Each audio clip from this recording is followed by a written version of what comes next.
So, Brent, thank you so much for coming here on a Sunday. You've been in Kelowna for about 4 or 5 years. Yes. Tell us the story of how you got to Kelowna.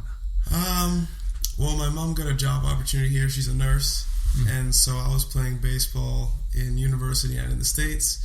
And so it's kind of one of those things where you can only FaceTime somebody for so long. And it's my mother, so I figure, you know what?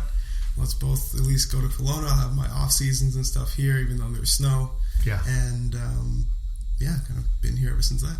Very nice. So, I want to talk to you about baseball because it's actually my favorite sport. Oh, good. I played as a kid. Nice.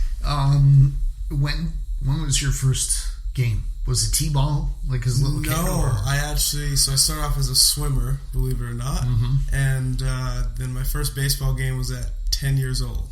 Okay. Yeah, so I was a late addition, and the lady that signed me up said, you probably won't make a team, or, it might take a couple years, so I just took that as a challenge, like anything else, and made the team that year, and then that was my life. And what city was that? That was in Victoria. Okay, is that where you're from? I was born in Victoria, yeah, and then baseball actually took me away from Victoria, so it's kind of funny that, to go back to that lady and shake her hand, because she actually gave me a lot in that one little spiel. Really? Yeah. So, because she told you it was unlikely for you to succeed, you were like, I'm going to show her. Yeah. Even at 10 years old, that kind of... Yeah, I think it was probably because of my parents. But they're just like, if you want to do something, nothing's impossible, but nothing's easy either. So they're just saying, if you want something, work for it. Yeah. And see if you can't catch it. And if you don't, wherever you are, at least you aren't in the same spot that you were. Right. And so I see that as how I approach pretty much everything in my life up to now. Right. So I owe them a lot. Yeah. So what positions have you played in baseball? I started off as a pitcher. I think it was just because I could kind of be in the general vicinity. Then I played third base coming up as like a teen. And then I played center field my last year of high school and university because I wanted to be on the field. And all the other spots were kind of taken, so my opening was center field, so I learned how to play that, and that took me for the last however many years. That was my spot. Baseball is such an interesting sport because you pretty much have to be good at running, catching, throwing, no matter what position you play. Ideally, In the American League, I guess you don't need necessarily to be a great runner. If you can hit. If you can hit, right? But you need like multiple skills to be good at any position. Yeah. What did you have a favorite position out of those, or it was just wherever you could get in?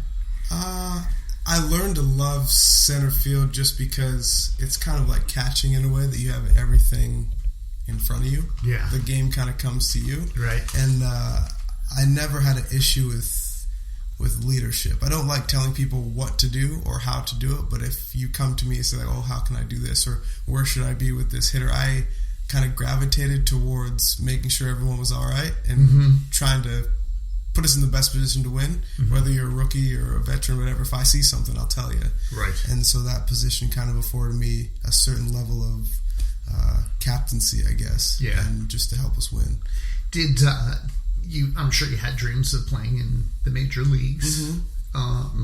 Did you seriously pursue that, or was it something to occupy the time while you were in university? I did. Played independent ball after university too, so I was down in Palm Springs, I was in Kentucky. They kind of a lot of bus rides. Yeah, buses, planes, those motels. 15 passenger vans. Yeah, some of the motels I don't think we should have stayed in, honestly.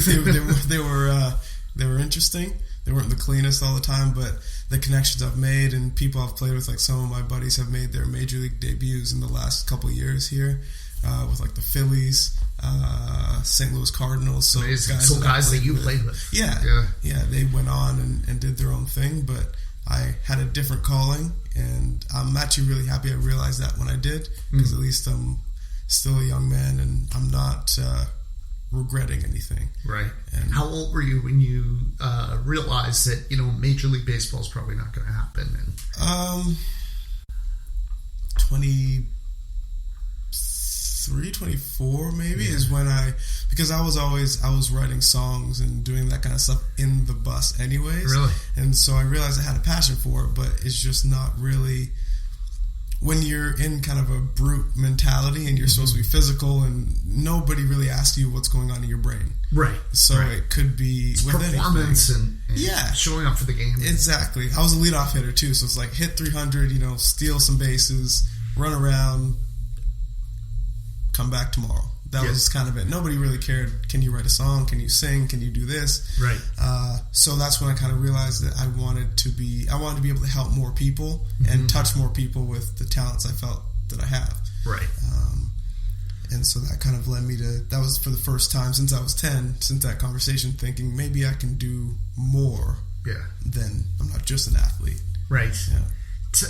Can you tell us a little bit about what it's like on the road? I mean, is there a lot of partying? Is there, does everybody get along on the same team, or is it, I'm just curious, like what it's like.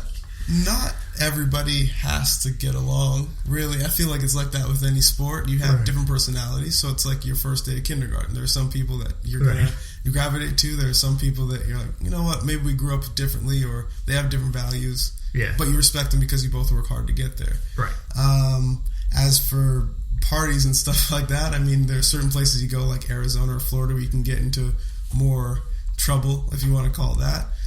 But it just really depends who you are. You have some people who will stay out all night, show up to the hotel at whatever time, sneak in, sneak out, and be there in time for the team bus. You have other people who are very squared away and they have their routines and they don't deviate from that until the off season. Right. So it's just really a personality thing. How about you?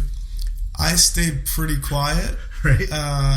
Mom, love you. Yeah. But there were definitely times where you go out with a few teammates and you have fun and you do stuff, but I was never a guy to just follow the crowd because I thought it was something to do. If I thought it was a bad idea, I'm fine with staying in the hotel, staying home.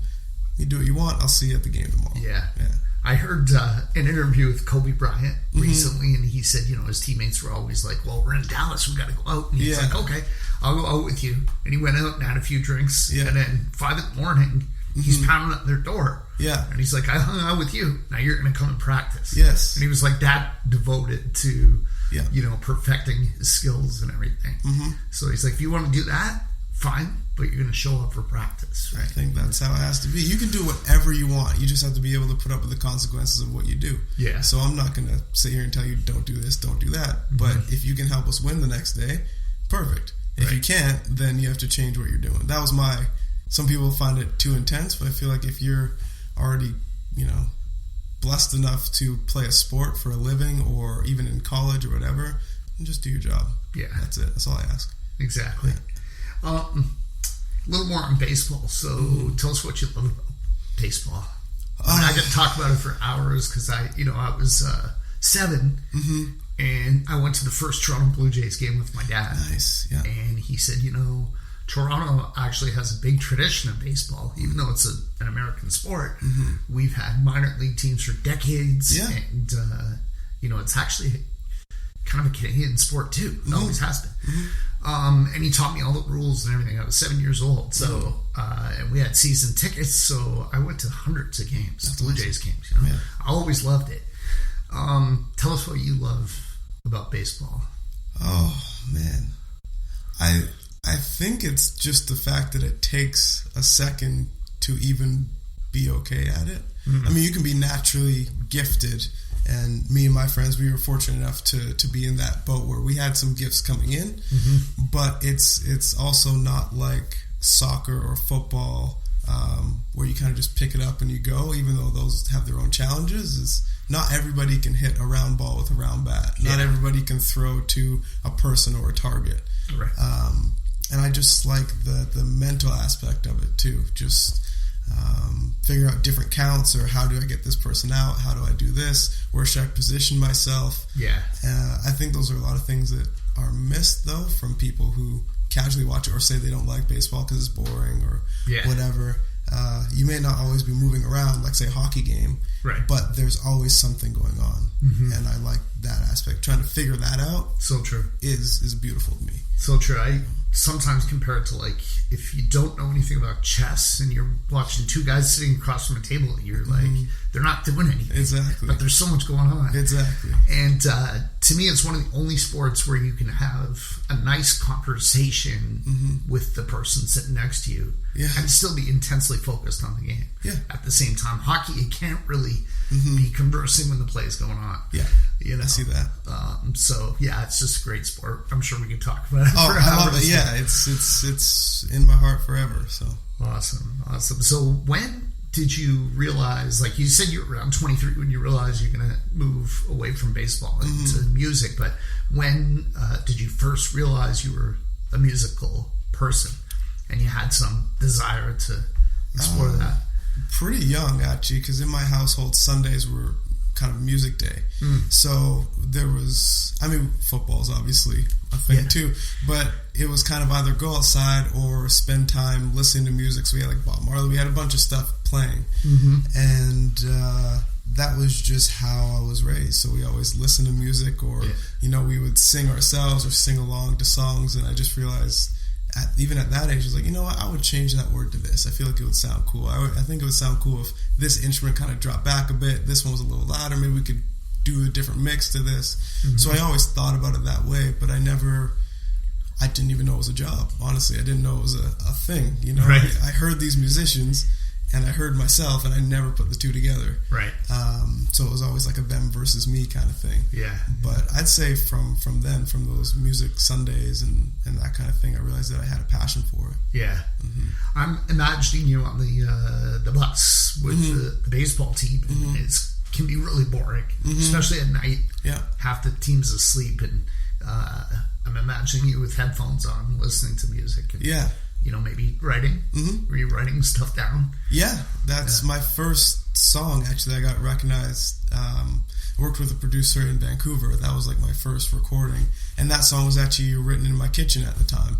So it was just, I got home and I was like, oh, I have this idea, and I just kind of let it all out of my head, and that ended up being the very first thing that I recorded professionally. Nice. And nobody really knows where songs come from, but I just thought it was funny that came from a bus ride, got home, wrote it in the kitchen, and that ended up being my kind of way into the door. Your debut. Yeah. So you obviously had some influences growing up. I think you said Bob Marley.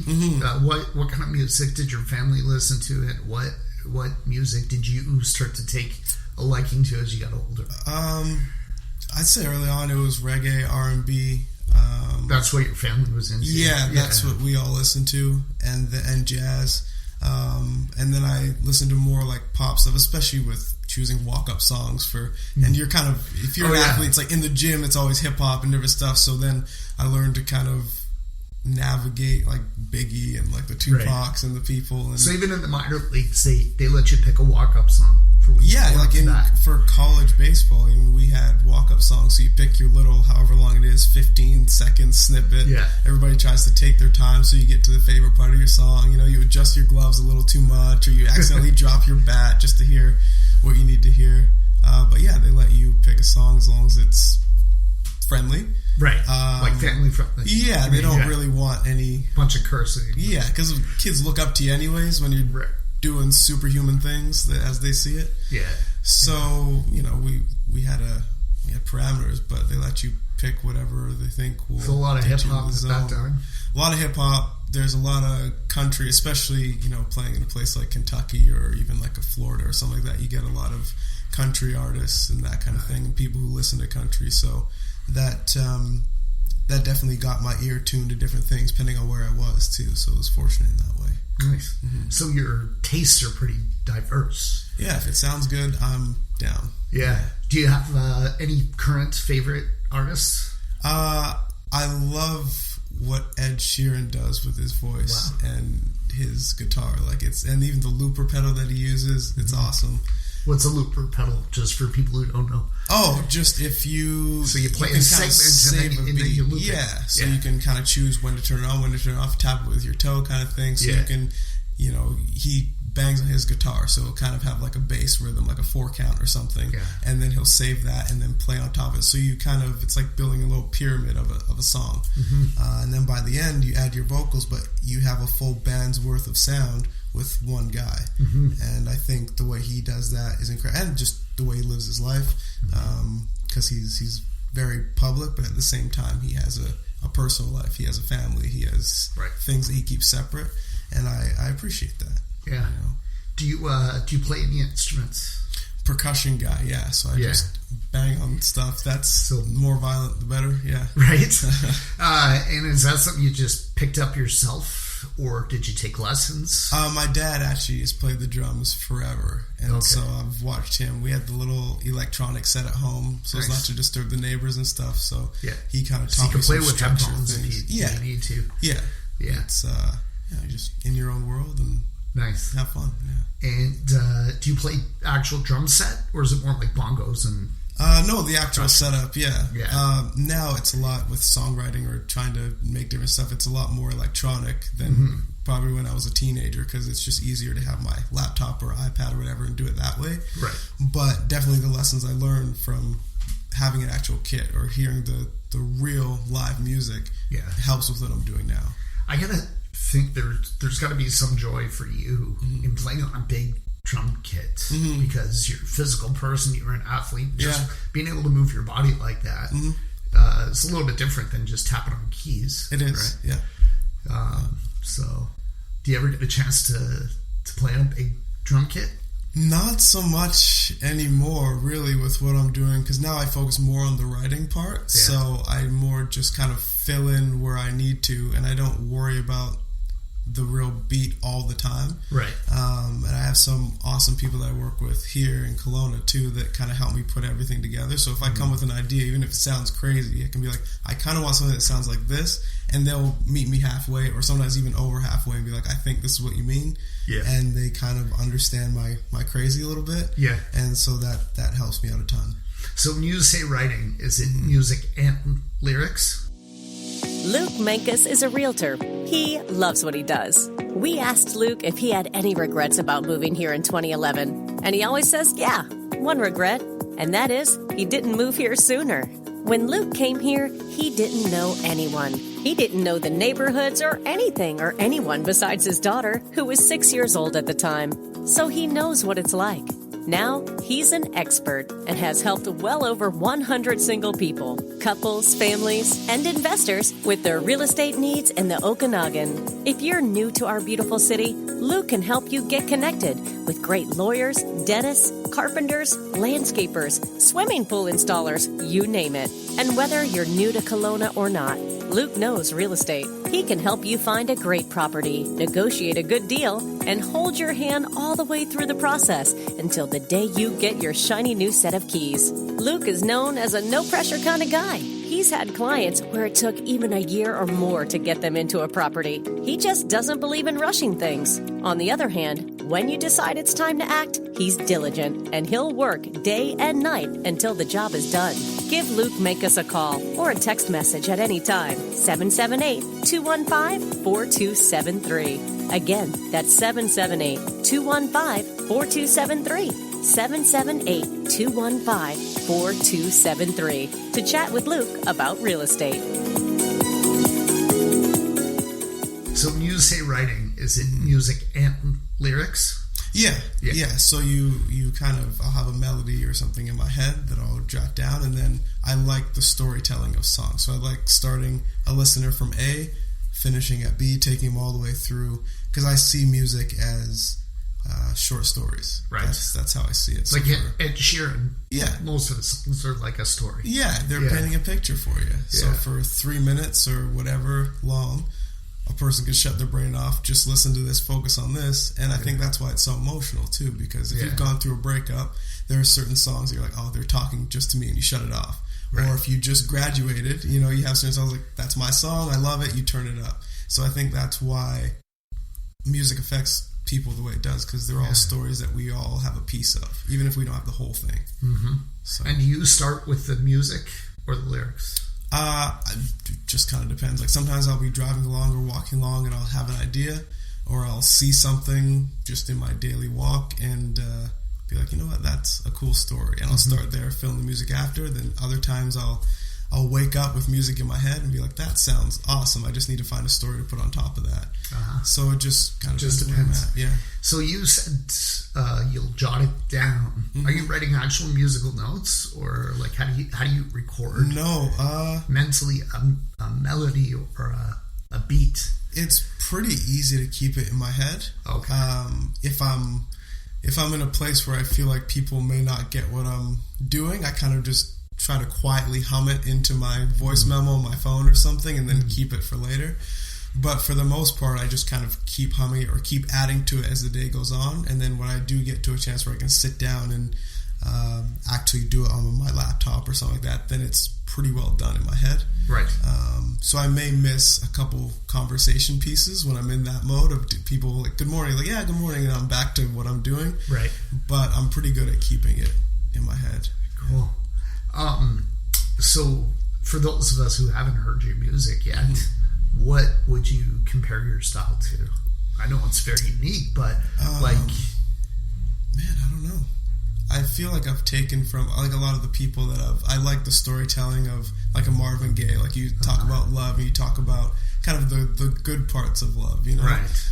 But so would you say it's mostly positive? Like, I know a lot of, I get frustrated because a lot of love songs are sad love songs. They're about breakups and very, very sad. I don't want to hear that all the time. Of course, yeah. You know what I mean? Yeah. I like happy songs. So when you're writing a love song, for example, is it generally happy, or is it like breakup and pain? I'd say there are a few that are breakup and pain, but I try to write it in a way where it's also open to interpretation. So so there's a song I have called I Don't Know, and I tried to write that as, if you come in with kind of I just found somebody, you're going to see the positive highlights. If you're coming into it with I just lost somebody, then you're going to see maybe some darker ones.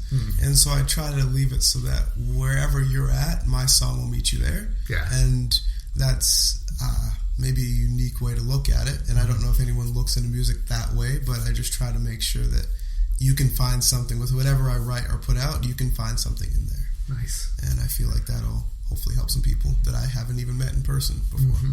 And you're a singer. Do you are you comfortable if I put you on the spot and you just sing a verse, or is that sure? Yeah, why not? All right, because I'd love to hear it. I haven't heard anything you've done. Sure, yeah. So let's see. What do you? I just talked about. I don't know. Let me bring the old lyrics back here. Okay, you ready? Yeah. All right. Ready. I'm tired of talking on the phone when this distance feels full grown, and I don't know where I'll go, but I know I can't keep on like this. I know we can't keep on like this. Feels like I'm a psycho everywhere that I go. I don't wanna be alone, I don't wanna sing this song.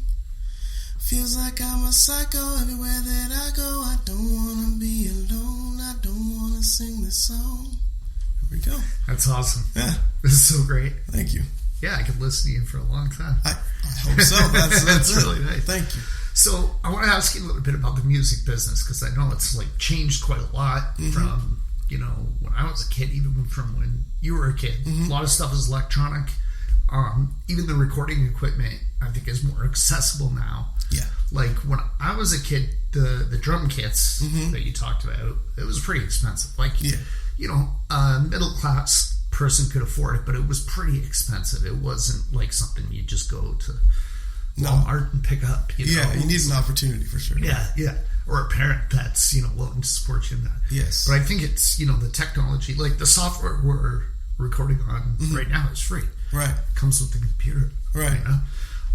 So tell us a little bit, like, what is it like? Do you book studio time? Do you have a publisher that pays for your studio time? Like, how does it work business wise? So I'll book studio time for my own personal projects to get them out there. Right.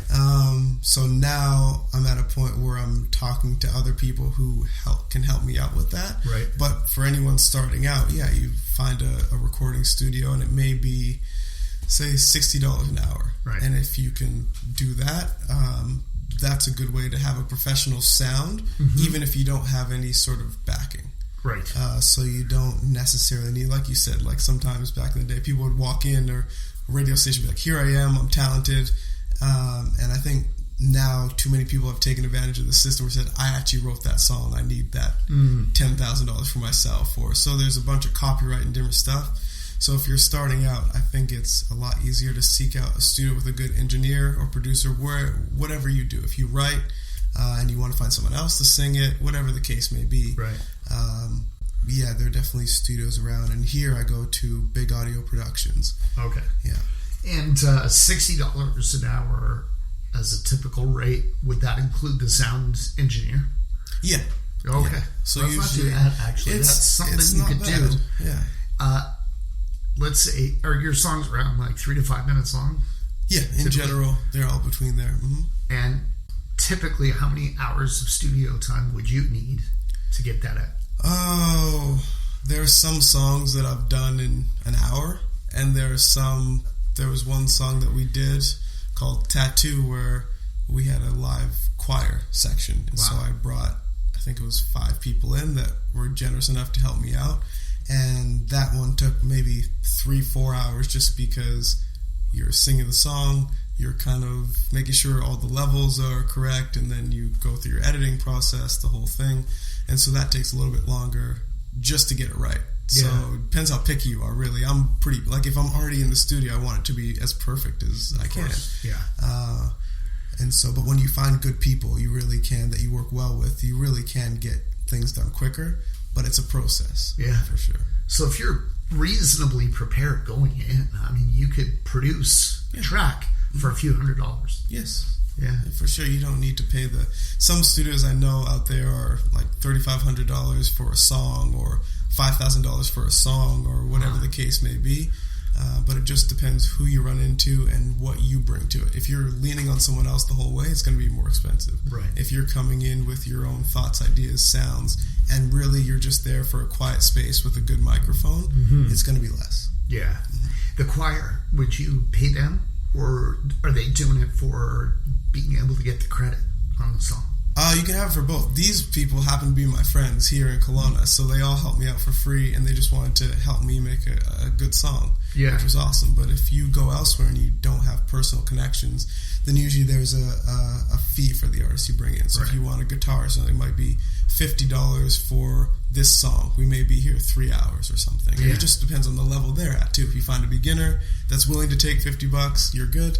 If you find someone who's a little more accomplished who says, look, I don't get out of bed for less than $2,500 or something like that, then it just depends who you know and which city you're in, a bunch of things like that. Right.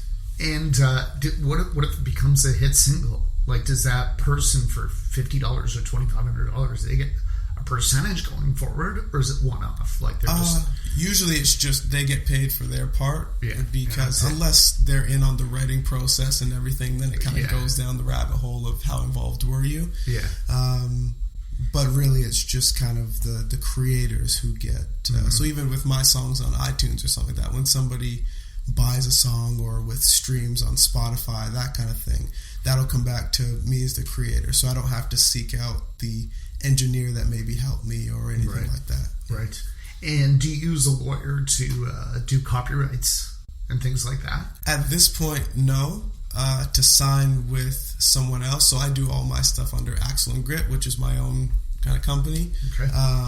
But to sign with somebody else, like if you sign with Sony Music or something like that, they'll be in agreement. They'll take care of that because that's contractual. Yeah. Right. And copyrights exist whether you register them or not. Right. Like nobody's allowed to come in, have a tape recorder and then steal your stuff and then publish it. No. As soon as the deal with writers is, as soon as your pen leaves the paper, they say it's copyright. And that's your idea. That's your thought. Right. And so people can't come in and that's why, I was saying before how things have changed with walking into radio stations or walking into labels, because there have been so many people who have taken advantage of certain things, and nowadays it's so squared away that everyone, including the label, wants to make sure that they're covered. Yeah. They don't want to be giving $100,000 to someone who said, in 5th grade I made a song that sounded like Adele's Hello. You should pay me. Everyone wants to be sure of what they have. Right. So it's gotten tougher in that regard. So with your singles, with your tracks, what do? Do you upload them to iTunes? Like, how do you end up distributing that? Yeah, iTunes has a little screening process just for, I guess, the quality control of what they're putting on, and then it'll go up on. They have like Apple Music. They have like online stores like Walmart and all this stuff. They have iTunes, Spotify are the big ones. So a lot of my stuff goes on to, instead of going to like Sun FM, it'll go on to satellite radio and that kind of stuff. So a lot of my listens come from online streams. Right. Yeah. So every time it gets played, you get a few pennies or something. Yeah. And how do you promote it? Like, how do you get people to play it more often? I think just having quality songs often is the thing. They start to recognize your name. So some people are like, oh, you have another one. Like, yeah, I'd love to hear it just myself. Because they can follow you on iTunes. Exactly, yeah. So for the people who are uploading, or even for the listeners who are streaming, it's all kind of about following you through a journey. So even like, you know, the Ed Sheerans of the world that we talked about, most people heard a certain song on the radio or wherever, and they say, I want to hear another one, or I want to hear another one. So it just kind of comes from being out there often enough where you're not constantly pestering people, but you're like, I'm still here, I'm still making music, see if you like this one because you like the last one. Yeah. How many tracks do you have available right now? If I were to go online, I maybe between 15 and 20 that are just myself, right? And then I've written some, because I do enjoy writing for other people and doing stuff like that.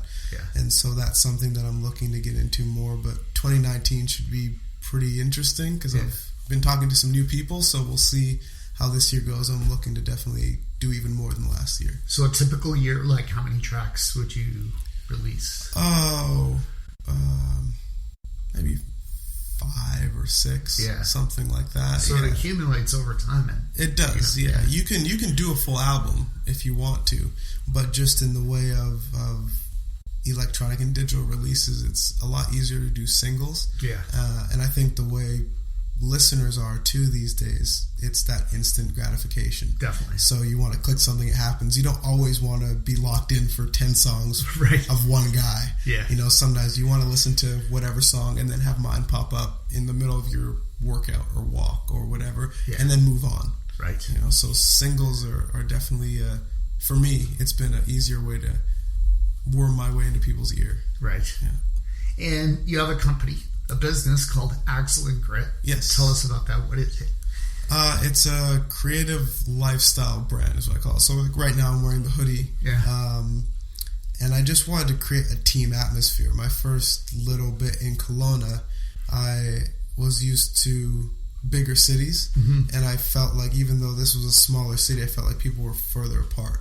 So I would always get asked, you know, did you go to university here? Did you go to high school here? Do you know anyone? And it kind of put you in a little bit of a box. And so I thought I wanted to have something that brought people together more, especially artists and creative people. Yeah. So the way I see Axel and Grit is a way to bring us all under one umbrella. So even something like a hoodie, I'm not like a clothing mogul or anything like that, but I want it to be a uniform of a sense of like, you know what, I have a creative mind and I have all these people who also wear this hoodie, this shirt, this hat behind me. So if I ever have a question, I have like the Axel and Grit creative family with me. And that's where the idea spurred from. Because sometimes when you say, you know, I'm Brent, I want to help you make a song, it's almost too good to be true. Like, yeah, what do you want in return, whatever. But when you kind of introduce the people that are with me and my friends, my team, my family, and you say, look, come join us for this, it's a easier invitation because they say, like, you know what, let me try it. This guy isn't trying to take advantage of me. It's just a true family atmosphere, and it doesn't matter where you went to school, where you were born, what your first language was. If you have a passion for something, even over a talent for something, if you're passionate about it, then find a way to express that. It'll come. Yeah. So is it mostly clothing? Yeah, so we do shows as well. So I did my first concert here in Kelowna in July under the Axel and Grit umbrella called the Rhythm Event. Okay, so it's also like a promotions company. Yeah. So you're bringing other artists together. Exactly. Yeah. Exactly. It's all about So the three kind of pillars of it are music, motivation, and culture. So the culture is kind of the clothing piece, just because it's a lifestyle, it's a look, part of the team.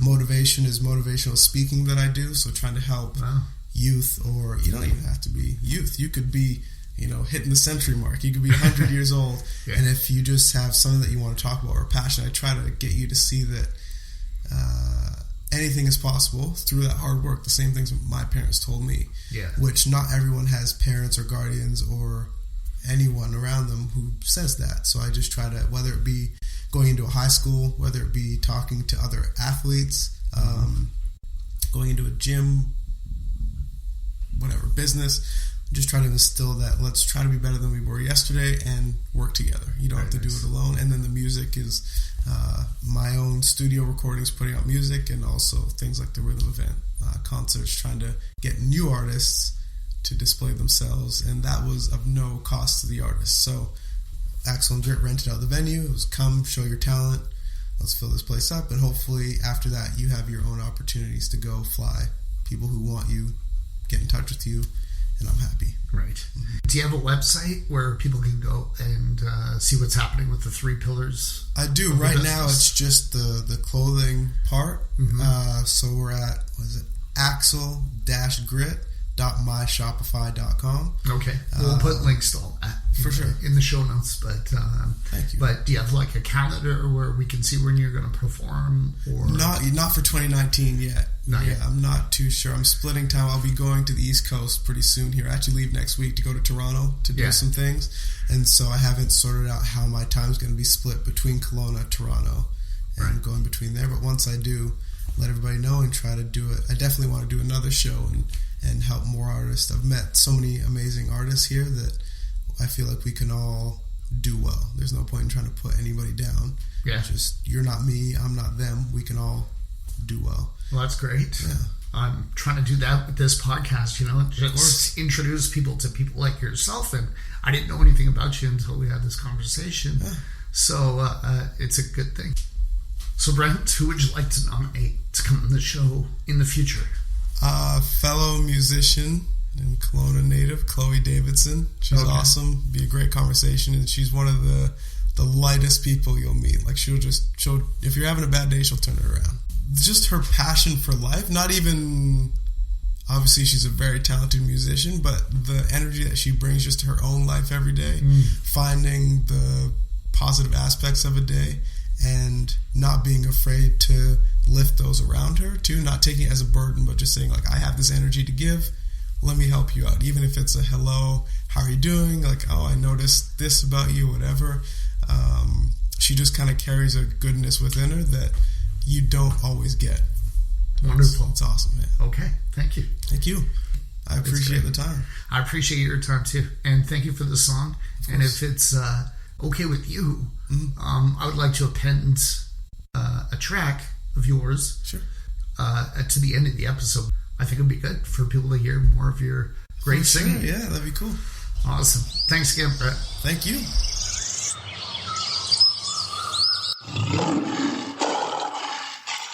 When you fall asleep at night, know that I'll be running, I'll be coming to you in your dreams. In your dreams. When you turn to me at night, know that I'll be holding, I'll be living for you, my bloodstream. You're my bloodstream.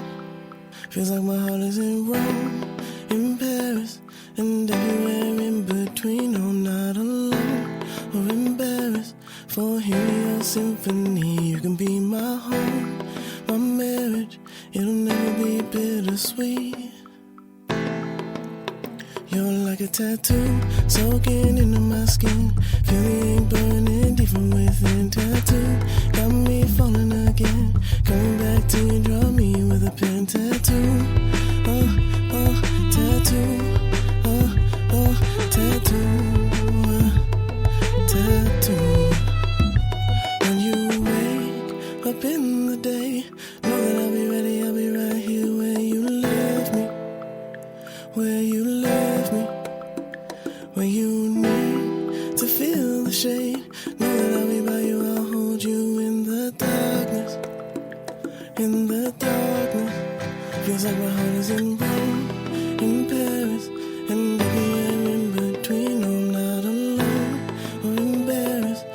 hear your symphony. You can be my home, my marriage.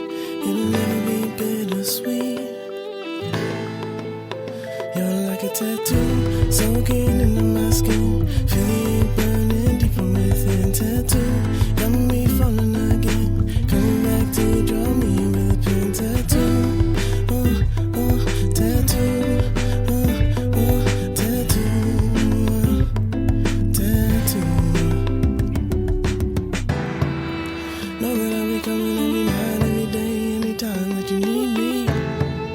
Know that I'll be searching up high, so to wait till I know that you see me. Stuck to me like a tattoo. Stuck to me like a tattoo.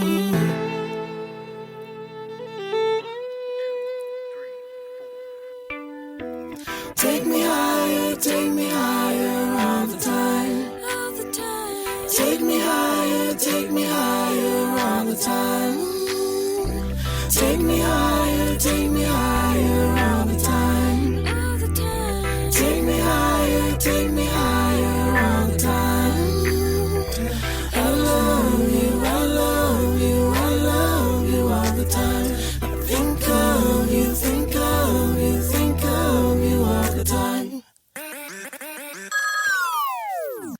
Like a tattoo, soaking into my skin. Feeling burning deep from within. Tattoo, got me falling again.